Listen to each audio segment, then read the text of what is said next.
Ya, jadi ini papernya sebenarnya menarik sih. An all MLP Architecture for Time Series Forecasting ini dekat sama project PhD yang saya kerjakan. Terus ya mungkin jadi bisa dipakai sih. Tapi ini benar-benar fresh from the oven. Blog postnya sendiri baru keluar kemarin, apa 2 hari yang lalu gitu. Saya baru lihat. Terus wah ini kayaknya menarik untuk dibahas. Ya, sebenarnya nanti idenya ini minjem dari paper yang dulu sempat bikin rame juga tapi dari computer vision karena idenya kurang lebih sama gitu. Jadi pakai MLP aja pada akhirnya. Kira-kira gitu.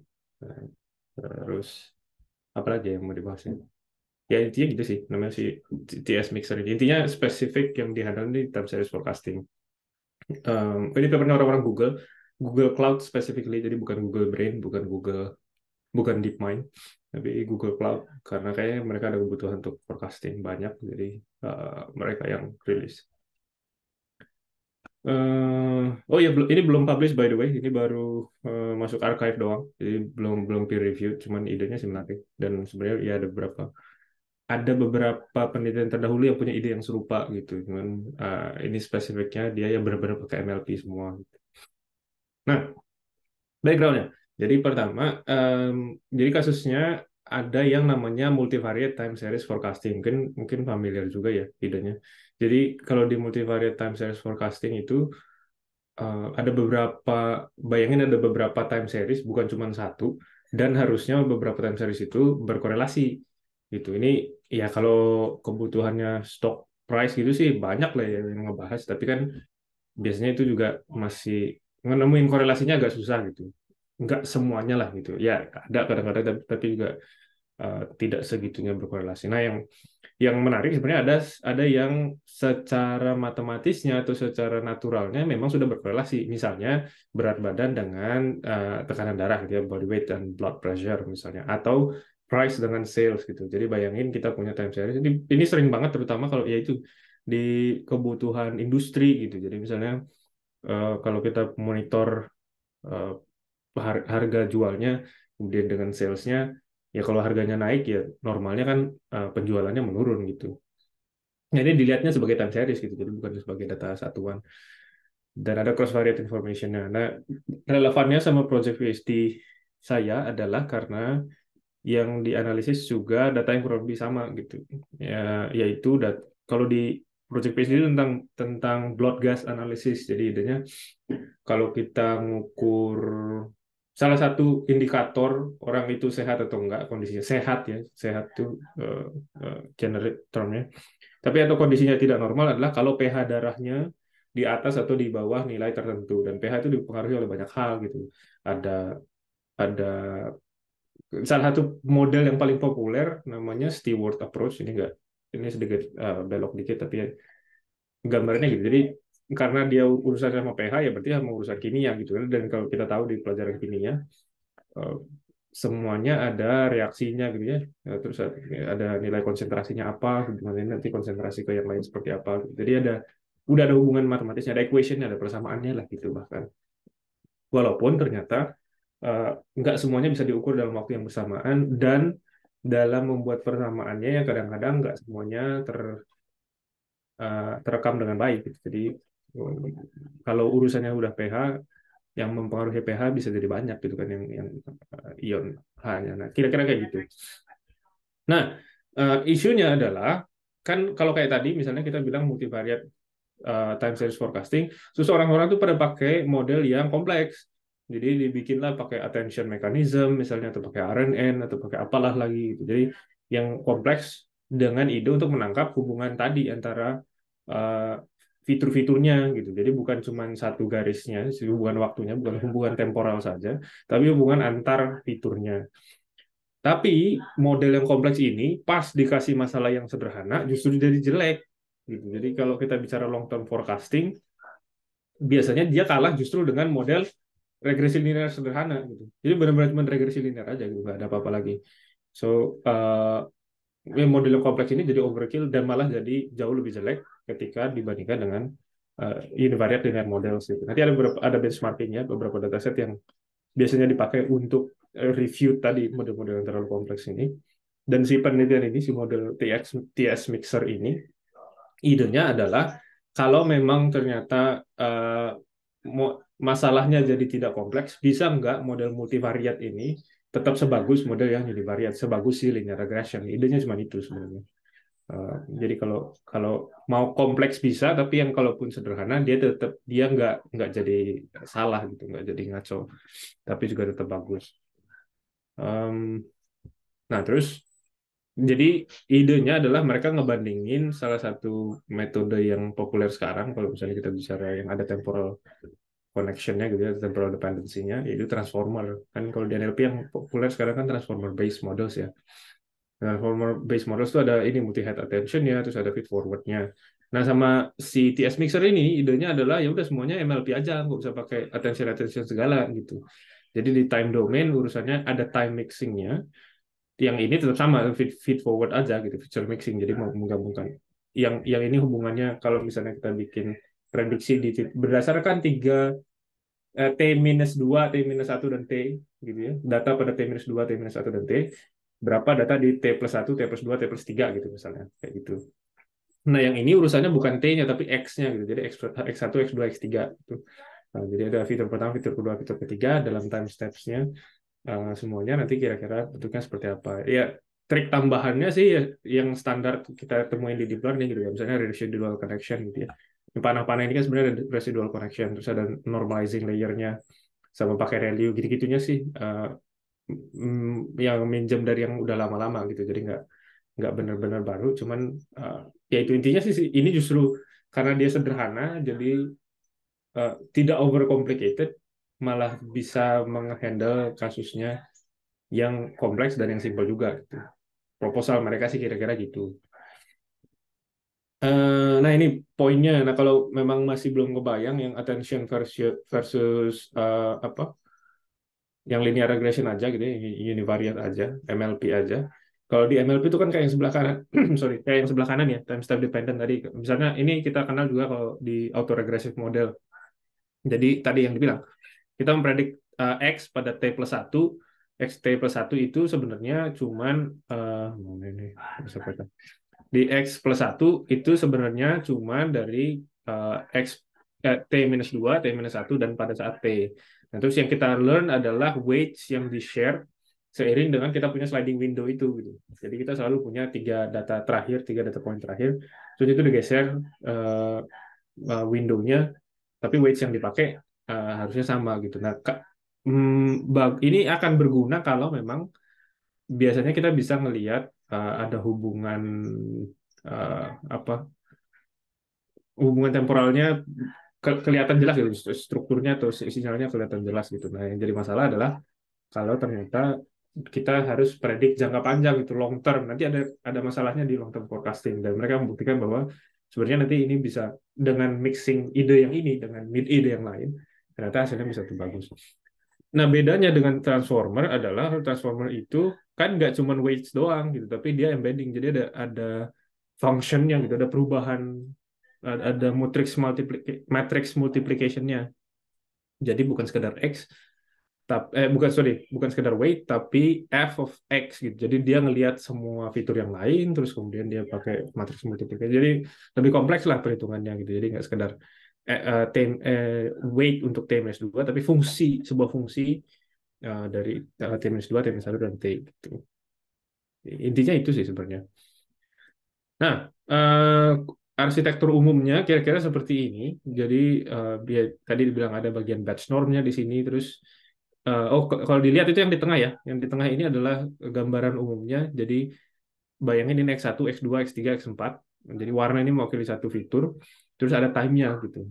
Nah, biasanya kalau dalam kasus seperti ini, time-nya di-discretize dulu sih.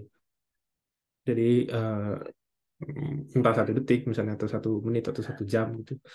Tapi kira-kira kayak gitu. Nah, terus ini historical time series. Nah, di tahapan yang pertama itu mixer layer-nya urusannya sama fiturnya. Jadi fitur yang 1, 2, 3, 4 ini gitu. Makanya di sini ada setelah batch norm ini ditranspose dulu karena yang mau dilakukan adalah hubungan antara fitur satu dengan fitur yang lain. Eh, Kira-kira gitu. Terus ada residual connection-nya. Baru nanti setelah itu masuk ke yang temporalnya gitu. Jadi hubungan yang tadi fitur dan time-nya sekarang ya kebutuhannya hanya untuk memprediksi masa masa depan dari yang sekarang seperti apa gitu.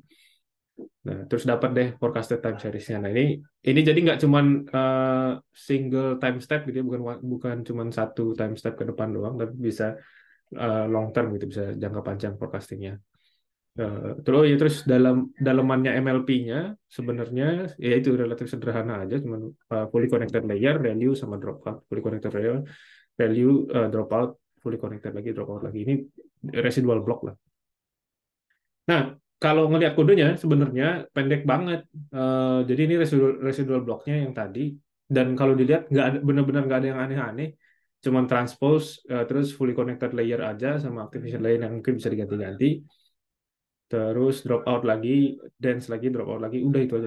Ini tambah residual connectionnya gitu. So ini residual blocknya, nggak ada yang aneh-aneh. Sama, oh ya ini yang temporal linear sama feature linear. Sama kalau nanti di build pas sudah mau dibangun modelnya ya udah gini doang. Jadi dari single block yang tadi dibuat sebanyak mau berapa blok, rest bloknya, terus transpose, dance, transpose, udah gitu aja gitu. Jadi nggak sekompleks itu modelnya. Maksudnya kalau mau ngebikin sendiri juga ternyata relatif gampang gitu ya. Tapi mereka udah kasih kodenya, bisa dicoba. Saya belum nyobain sih karena baru lihat kemarin juga, tapi kayaknya menarik untuk dicoba di kasus yang nanti punya.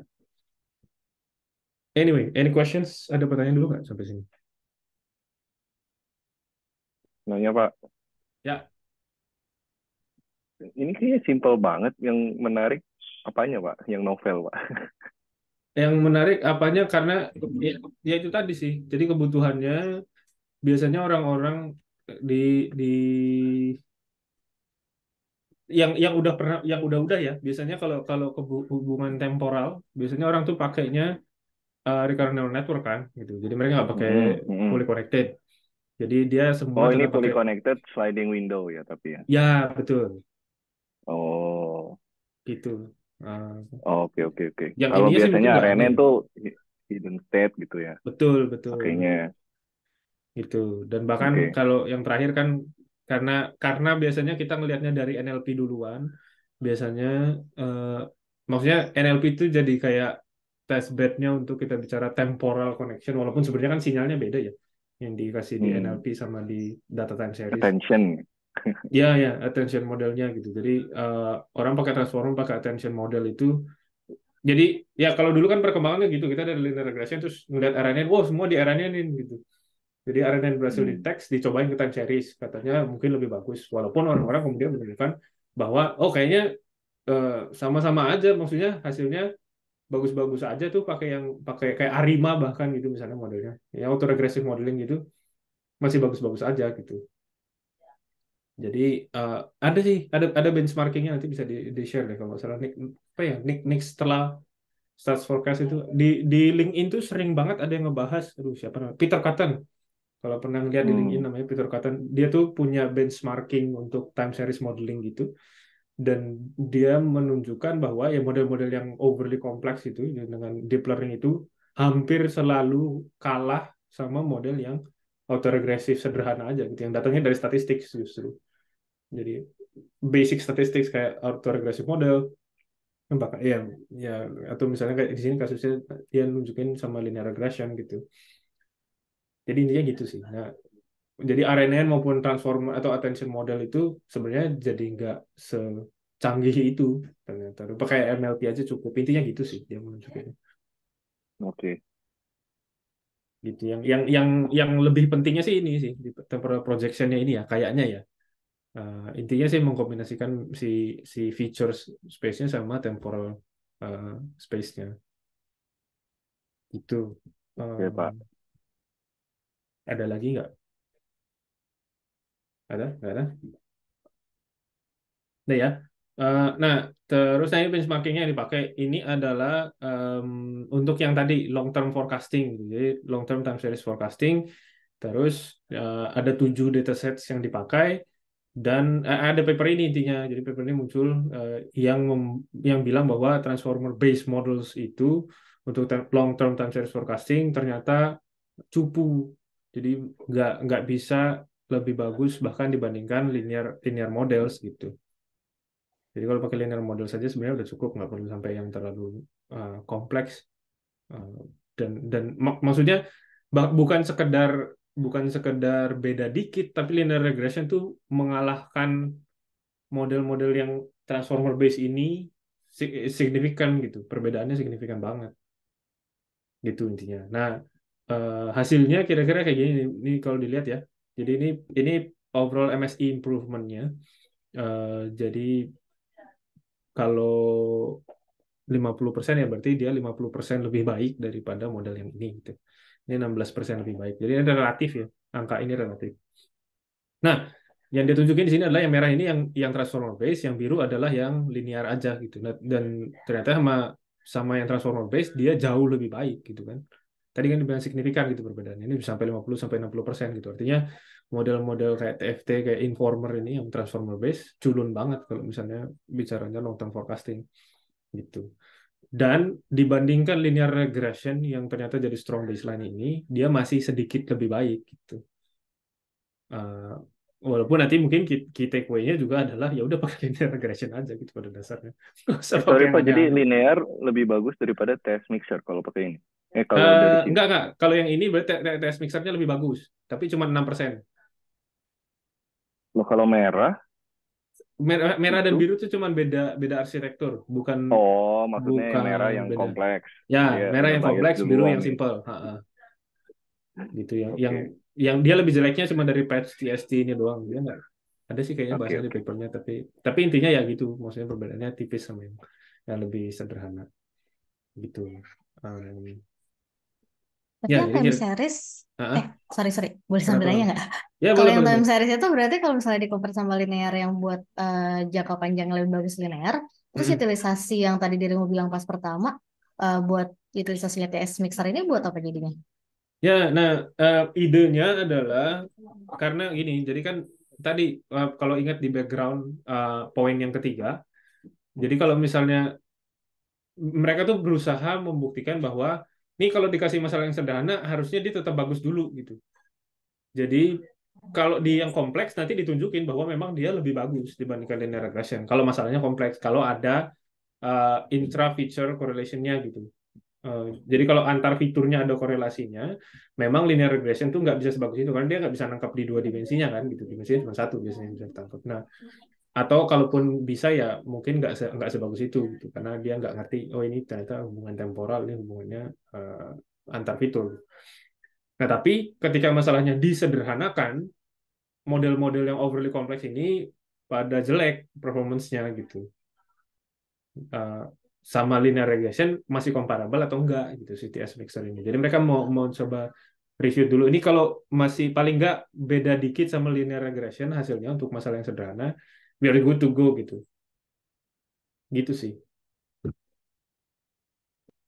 Jadi tapi kayak kalau mau dibilang ya kalau gitu pakai linear regression aja lah, ngapain pakai TS mixer? Ya ada benernya juga gitu. Kalau emang kebutuhannya buat masalah yang sangat sederhana, yang mungkin nggak perlu TS mixer gitu. Tapi kalau kan idenya kalau dalam kayak machine learning gitu kan, walaupun memang selalu dibilang bahwa no freelance theorem itu ya gitu. Jadi selalu akan ada satu masalah yang membuat model model yang kelihatannya canggih banget jadi jelek gitu.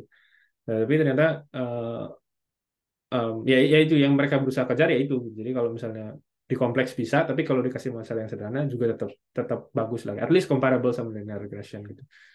Ya, kan kejarannya ke banyak orang yang mulai mengejar ke auto ML gitu ya, udah kayak auto ML. Jadi satu satu model kayak udah di training aja ke semua bisa jalan dengan baik. Gitu sih. Tapi ya, good question.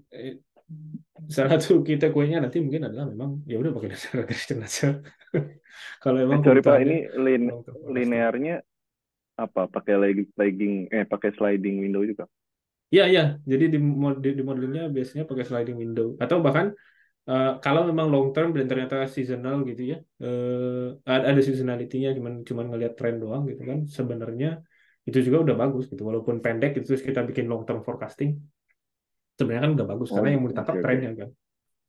Jadi linearnya ini sebenarnya kayak MLP juga, cuman satu layer doang ya. Nah, gitu ya. iya betul. Oh iya, iya, oke Tidak ada oke. hidden Benar-benar layer. Kan itu konsepnya MLP kan sebenarnya simple linear ya. regression yang ditumpuk kan. Iya iya, oke oke. Iya, gitu. Jadi ya kayak gitu sih. Mereka berusaha mencari base of both lah idenya gitu. Walaupun memang mungkin kalau dilihat dari persentasenya nggak signifikan gitu. Ini kan jadi kelihatan gede karena dia ada kelihatan 6% karena dia relatif gitu. Mungkin kalau secara angka absolutnya kita ngelihatnya ini mah kayaknya nggak ada bedanya gitu. Bayangin kalau misalnya Tapi ini mean square error-nya kecil gitu.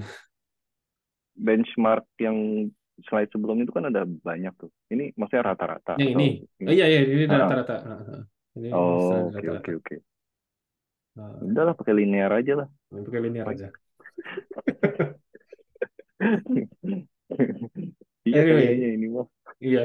Nah, terus jadi lanjut dulu ya. Jadi sebenarnya kalian udah tahu takeaway-nya, jadi bisa selesai di sini. Tapi mari kita lanjutkan dulu. Ini ada extended modelnya dari si TS Mixer ini. Idenya adalah kalau yang tadi kan ini temporal projection-nya, terus kemudian feature mixing-nya. Eh, ini historicalnya, ini feature-nya. Yang mau ditambahin adalah kalau memang kita punya fitur yang sifatnya statik gitu. Jadi bayangin kalau misalnya tadi ceritanya tentang blood gas analysis gitu. Jadi kita mau ngelihat kadar apa nilai pH-nya berapa, kadar CO2 dalam darahnya berapa, kadar oksigen dalam darahnya berapa, atau ion-ion lain yang ada di dalam darah nilainya berapa. Itu kan semua kan time series tuh ada temporal dependency-nya. Tapi kan selalu ada faktor yang sifatnya statik. Statiknya apa? Misalnya orang tersebut demografinya seperti apa, berat badannya mungkin kita bisa bilang statik gitu. Karena kalau misalnya monitoring blood gas itu kan satuannya bisa dalam detik atau menit gitu. Tapi kalau berat badan masa sih berubah dalam satuan menit kan enggak gitu, enggak sesignifikan itu perubahannya dalam satuan menit atau dalam satuan jam. Atau yang lebih statik lagi adalah misalnya ras gitu misalnya. Jadi dia rasnya si orang ini apa, itu etnisitinya apa, atau demografinya dari mana gitu, atau misalnya kita bicara ya kayak gitu-gitulah gitu. Misalnya pemasukannya dia berapa atau dia punya insurance atau enggak gitu misalnya. Itu kan ya berubah sih, tapi kan jangka waktunya lama banget gitu. Dia punya insurance dan enggak punya insurance itu kan bukan bukan perkara satuan menit atau satuan jam gitu, tapi bisa satuan tahun gitu. Bahkan bisa ras malah mungkin nggak bisa berubah gitu. Ya ya mas ya gimana ceritanya mau berubah rasnya gitu kan. Pasti sama gitu. So, nah idenya adalah si yang statik ini sebenarnya again idenya simple banget kalau misalnya tadi kita punya kayak fiturnya dalam bentuk ada hubungan temporalnya, maka ya ini tinggal di repeat aja gitu. Terus setelah di repeat dengan feature mixing ya dan dia bisa digabung sama yang lain gitu. Terus ini dia pakai color codingnya untuk nunjukin bahwa ini yang historical sama future-nya terus digabungin dulu terus yang temporal ini ada lagi. Intinya sih ini untuk nambahin residual residual connection aja ya. Kenapa dia diulang-ulang gini biasanya memang ada kebutuhan untuk residual connection. Jadi membedakan data yang sifatnya temporal sama data yang sifatnya statik tadi gitu. Dan setelah mixing hasilnya kira-kira seperti apa gitu. Ya udah itu sih idenya. Tambahannya terus nah ini mungkin kategorinya ya. Jadi ada beberapa algoritma lain yang bisa dijadikan perbandingan, terus ada kategori satu 2 dan 3 yang ini ada hanya yang sifatnya extrapolating temporal patterns. Ini sesuatu kayak ARIMA gitu ya, mungkin yang paling familiar. Dua yang lain mungkin lebih baru, tapi yang paling populer itu ya si ARIMA ini gitu. Udah dari lama dan masih sering dipakai dan sebenarnya masih bagus-bagus saja. Em, di benchmarking yang saya bilang tadi untuk temporal atau time series data, kalau kita bicara auto ARIMA itu masih sering sekali mengalahkan model yang lain yang lebih kompleks. Nah, yang kedua ini adalah yang tambahin cross variate information tadi, hubungan antar fiturnya.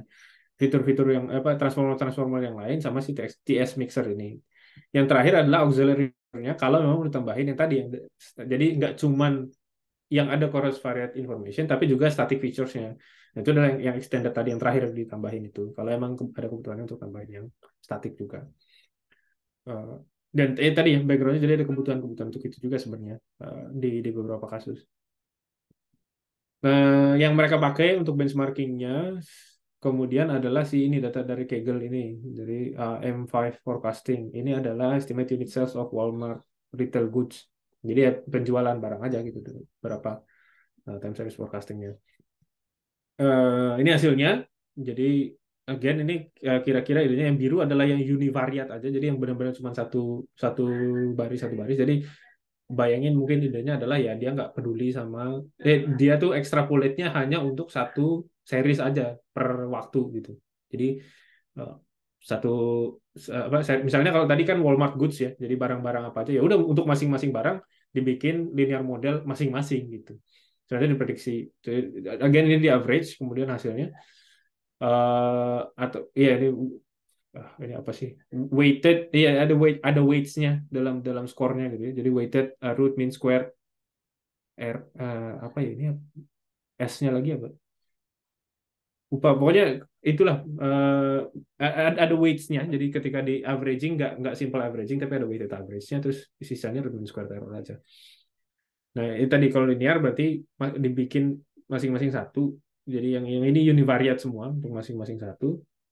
Oh terus mereka juga nyobain ini si TMX only ini eh, dia mirip-mirip mereplikasi ini buatan mereka juga gitu, versi sederhananya dari TS Mixer ini sebagai ablation studinya gitu. Kalau misalnya dia nggak peduliin cross variate-nya apakah masih bagus atau enggak gitu. Jadi pakai MLP hanya untuk membuat eh, lebih kompleks daripada sekedar linear regression lah intinya gitu.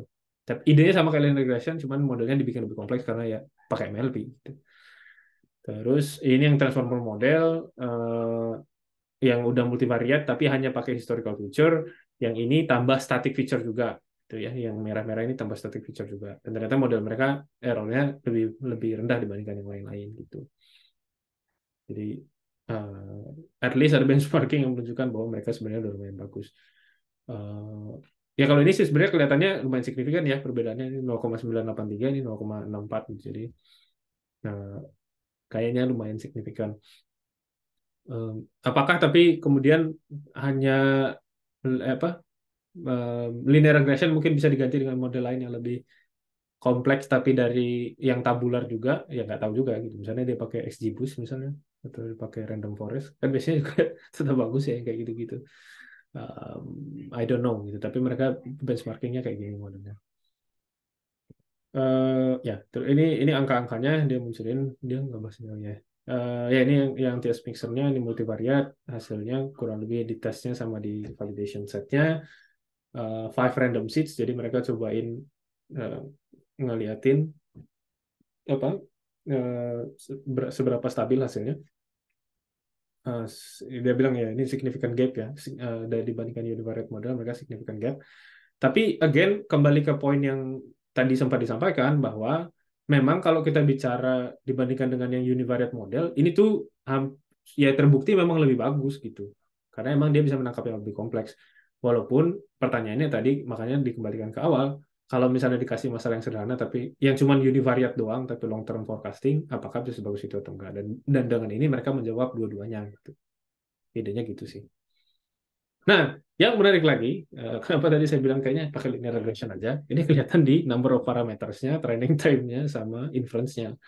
Jadi, number of parametersnya ini cuma 1.000.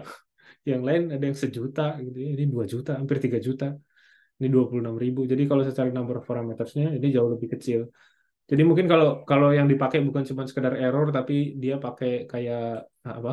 eh, apa jenenge? AIC gitu misalnya ya. Jadi yang mempenalti modelnya kalau misalnya parameternya kebanyakan juga mungkin nanti yang muncul adalah angka yang lain, kelihatan cerita yang lain gitu ya. Ini sih bagus sih, maksudnya dia cuma 244.000 aja gitu. At least nggak sampai jutaan gitu dibandingkan dua yang lain, ini saudara yang lain jutaan, ini cuma 200.000 aja, 244.000. Yang ini 189.000. Walaupun ya significantly lebih banyak dibandingkan yang univariate aja gitu.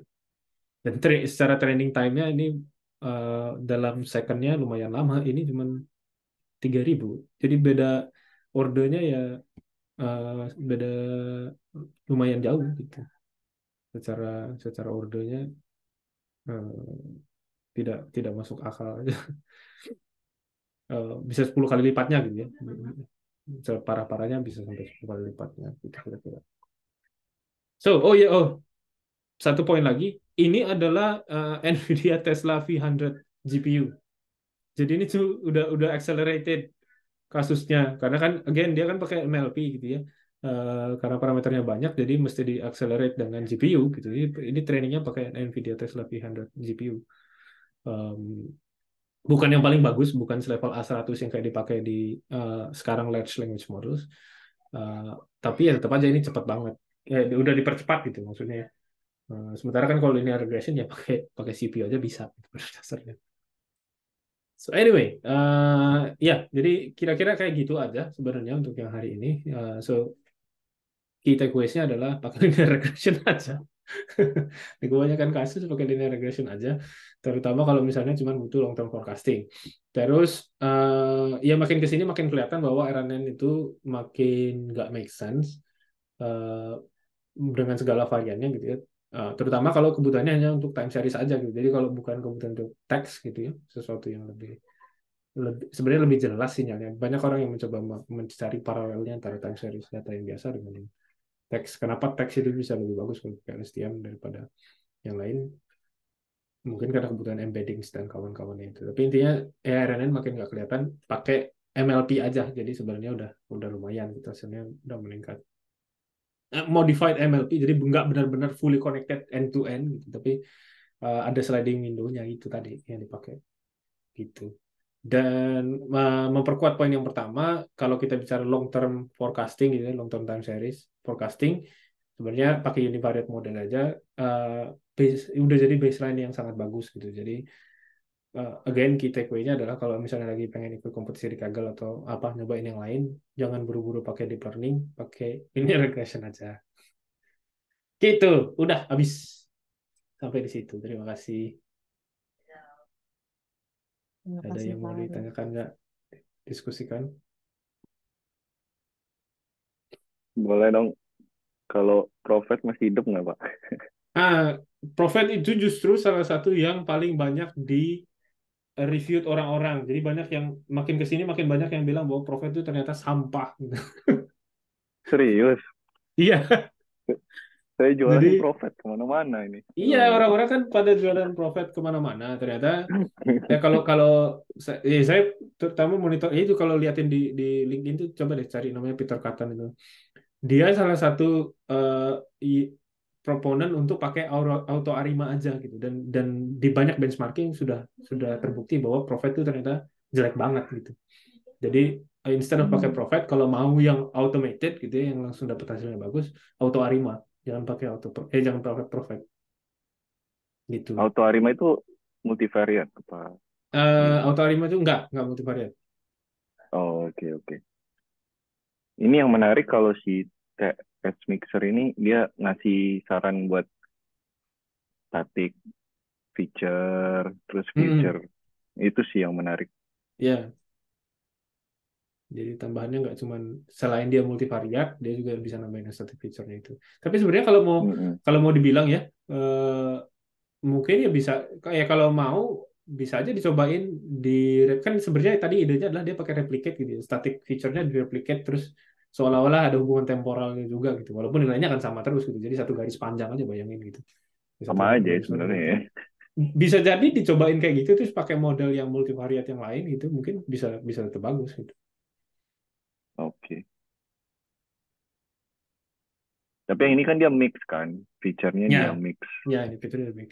Jadi dan ada residual connection itu kan kalau salah satu eh, apa ya penemuan yang bukan penemu ya, ya ya salah satu inovasi ya atau Oh iya penemuan iya residual ya. itu adalah residual connection gitu. Jadi itu udah kelihatan di ResNet dan juga di kayak XGBoost. XGBoost kan pada dasarnya juga residual connection ya. Residual sama skip itu sama nggak ya? Sama ya? Iya, kayaknya kalau nggak salah. Ya, Yang langsung ngelompatin gitu kan dia. iya ya. Jadi eh, jadi ada yang diproses terus keluarannya dicampur sama yang nggak diproses. Jadi ditambahin gitu, cuman addition doang. Sehingga yang dicari cuman selisihnya aja nanti. Perubahan dari yang nggak Oh, diproses, yang setelah diproses dan yang sebelum diproses perubahannya itu berapa berapa banyak gitu. Jadi fokusnya cuma memperbaiki masalah itu doang. Nah, oke oke.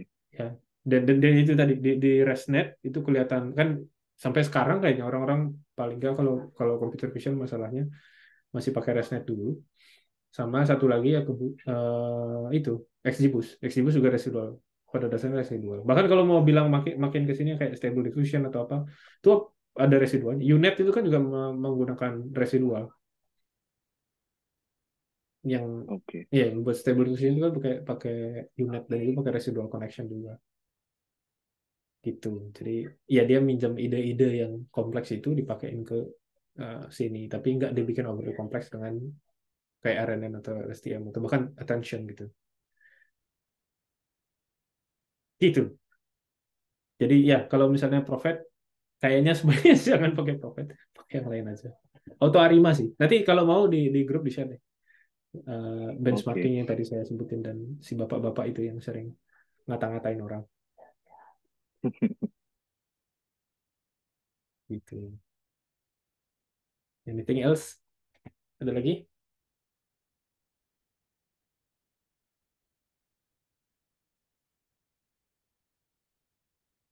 Udah nggak ada? Aman? Baiklah, kalau begitu sampai di sini saja untuk presentasinya. Terima kasih.